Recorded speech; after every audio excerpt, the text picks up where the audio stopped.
The president's calculation is that there's a need to modernize our infrastructure. There's a need to invest in childcare. There's a need to invest in early childhood education and making our kids and the workers of the next generation more competitive. And he should propose a way to pay for it. His view is that that should be on the backs, that can be on the backs of the wealthiest Americans who can afford it and corporations and businesses who can afford it. All right, joining us now to discuss, we welcome in our economic panel. We've got Michael Lee, founder of Michael Lee Strategy. Also Trish Regan, founder of TrishIntel.com. Great to see you both. Thanks for coming on today. All right, let's start off with this first question here, maybe clearing things up for us. What is increasing the capital gains tax going to mean for these investors, Mike? And also, I'll ask you about everyday Americans. Mike Lee, start us off. Yeah, so this would be devastating, and let's just call a spade a spade. This serves no purpose other than to increase government control. What this will mean to everyday Americans is that your capital gains will now be the same rate as your ordinary income. All right, for pass-through business owners who are simply trying to buy stocks that find themselves in a higher income tax bracket, will now be paying in some cases double what they have been on capital gains. This will destroy the incentive to invest in the U.S. and in states like San Francisco, or I'm sorry, states like California, cities like New York City.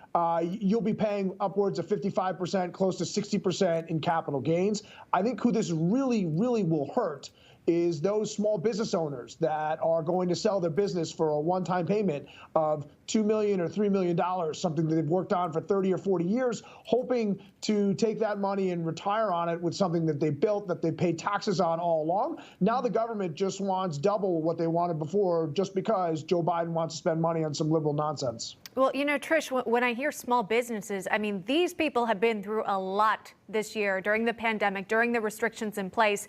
How is this proposal going to impact their bottom line? No, it's going to be a disaster. I mean, to me, this is just a non-starter. I have not seen anything, even historically speaking. I think you got to go all the way back to the American Revolution and the 13 colonies with the British tyranny and their taxation. This is unacceptable. It is moronic policy that will devastate the U.S. economy. I hope to goodness that we don't actually see the light of day, because hopefully there are some adults in Washington, D.C. Joe Manchin, you know, we're counting on him to be one of the adults in the room.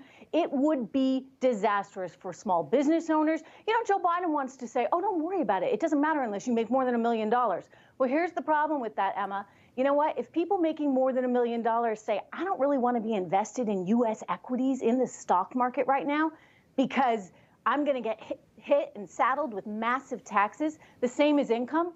By the way, think about the risk investors are taking by putting money into companies. You want them to do that because you want the U.S. economy and U.S. companies to get built up. But if they say, I'm not really going to do that, well, guess what? They pull their money out. And that means teachers and firefighters and police officers get hit because they have their money in funds for their retirement. And so this is just disaster all across the board.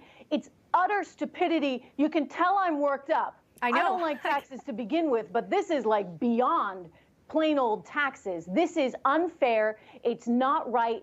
Frankly, this kind of stuff should just be ruled out, to me, as unconstitutional. Wow. You know, I can tell the frustration there. And Mike, add that on top of the plan to hike taxes again on these Americans bringing in more than $400,000. Now, there was some follow-up there. We don't know exactly if it's $400,000 or if it was $200,000. Might have had a little audio issue there. But Trish, if you're still with us, you know, this new development here, perhaps people didn't know exactly what he meant when he was running. Again, only going to raise taxes on $400,000. Now we've got some clarity here, might be less than that. You know, where was this clarification along the campaign trail? Is this part of the media not asking the right questions? Oh, you're so right. You know what? I was so frustrated. I remember him sitting down with George Stephanopoulos after he won, right? This is just a couple months ago. And George Stephanopoulos from ABC News didn't have the logical follow-ups. Joe Biden sat there and promised, you know what? It's not going to go up unless you personally make more than $400,000. You know, he didn't talk about families, for example, if your entire family has more than $400,000. I don't think I don't think Joe Biden understands his own tax plan. And this is really disturbing to me because it's not really in sync with who he historically, over the last, how many, 3 decades, has been in politics. More than that, perhaps, since I was a little kid.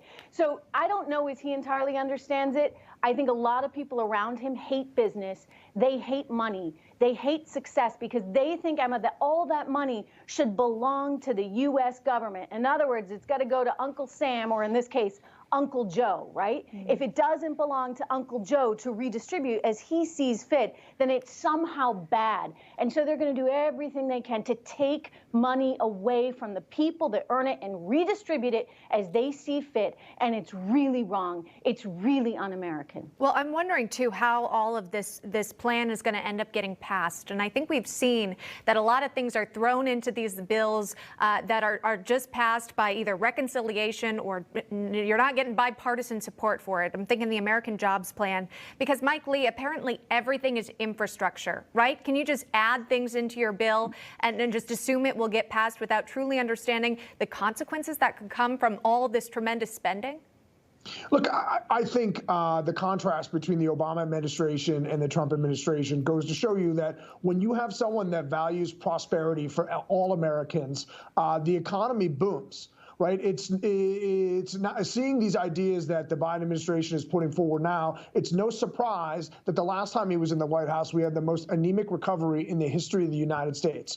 Prosperity for Americans is an afterthought, if it's a thought at all, to the people in power right now.